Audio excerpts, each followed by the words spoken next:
Hello, I'm Marcus Brix with the CattleFax Closing Bell. Today's Closing Bell is sponsored by VitaFirm. On Thursday, September 21st, the Russian government implemented a short-term ban on the export of gasoline and diesel products.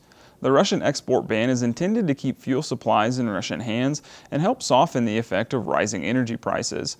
According to Reuters, the news sent Russian wholesale gasoline prices down 10% by Friday morning, and diesel prices were down 7.5%.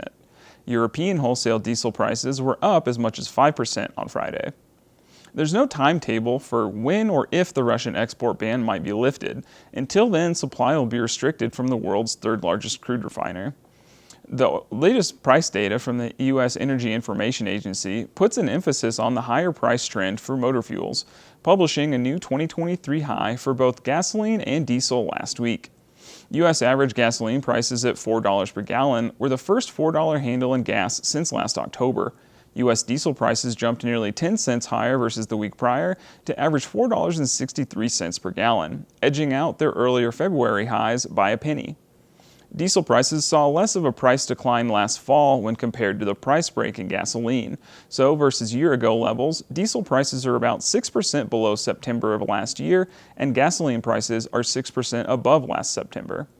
Rising fuel prices are unlikely to spur a near-term rise in U.S. refinery utilization for two reasons. One, U.S. refiners are entering the fall maintenance slowdowns and will be held back from full refining capacity. And two, more importantly, refiners are already running plants at near-record utilization rates.